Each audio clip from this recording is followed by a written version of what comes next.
afternoon, and it's a pleasure to serve under your chairmanship for the first time. I congratulate the Honourable Member for Bradford West for securing this debate, and we've heard some excellent and wide-ranging contributions this afternoon.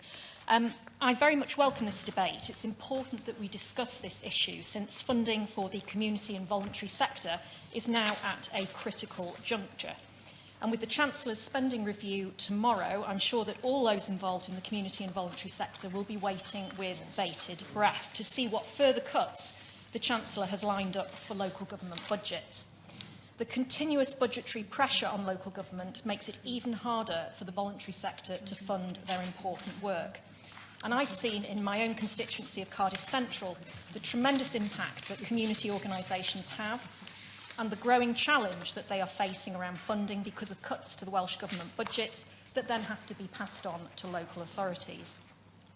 Grassroots Cardiff, which I spent some time at just a couple of weeks ago, is a small community organisation working with the most vulnerable people, young people in Cardiff Central.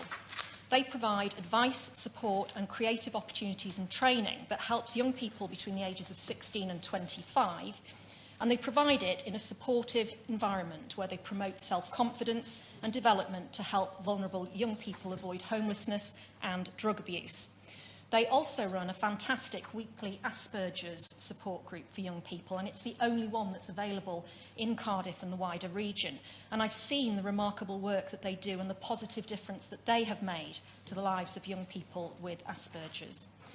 Grassroots work very hard to function within their means, but due to the cuts, they are really struggling.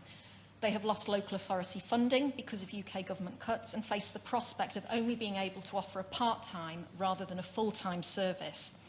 This is a successful organisation that has been serving the community in Cardiff Central for decades and now is under threat. They are desperate for funds, but asking for funds from local people who are already stretched with low incomes and lack of work opportunities mean that people can give what they can, but it is a struggle. During the last Parliament, we saw under the coalition government tax cuts for the wealthiest in the country, a giveaway to the people who need it the least. But at the same time, we saw cuts to local authority funding, which supports and delivers voluntary and community sector provision in villages, towns and cities across the UK. And the expectation then, as it will be tomorrow in the spending review once again, is that ordinary working people will have to foot the bill. Part of the Conservative Party manifesto in 2010, and indeed again in 2015, was to create the big society. One of the pillars of that was opening up public services and enabling voluntary organisations, charities and social enterprises to compete to offer public services combined with community empowerment, giving local councils and neighbourhoods more power to take decisions and shape their own area. But the last coalition government saw outsourcing levels on an unprecedented scale, which is continuing under the current government. And whilst the aim was to create a fairer playing field for charities, social enterprises and private companies to bid for services, as we've heard from many of the contributions today, the harsh reality of that has been to see private companies having their share grow, whilst charities and voluntary organisations lose out completely. The other pillar of the big society is community empowerment, and the idea of this, as I understand it, was for people to be able to select the community projects they wish to launch. But because of the swinging cuts in public sector funding, people are now being forced to choose which projects they want to save rather than the projects they want to launch. Again, I've seen this happen in my constituency. Several voluntary sector organisations, including Carer UK's Cardiff branch, ABCD Cymru, who work with the disabled BME community, and Cardiff's Disability Action Group, have had to fold altogether, leaving people without the support that they so desperately needed. And there are... Of course I'll give way.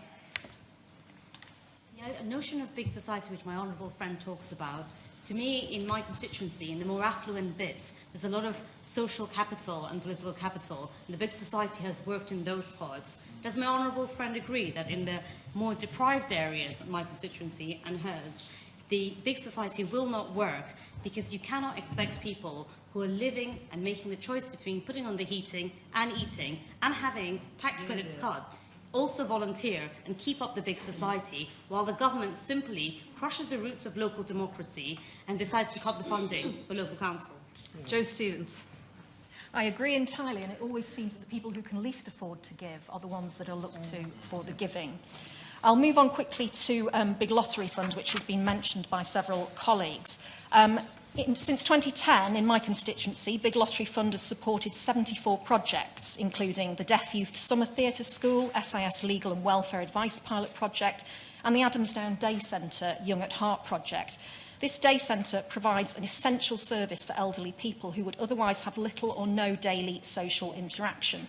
And their lottery fund money made the difference this year of being able to stay open or close their doors for good. 74 projects in Cardiff Central have received over £3.3 million in funding from the BLF. The funding is something that is not only worth discussing here today, it's something that all of us need to protect, and I'm sure everybody here shares that. But I do hope that the government takes note of what has been said today and takes urgent action to protect this fantastic, hard-working, critically important sector. Martin Doherty.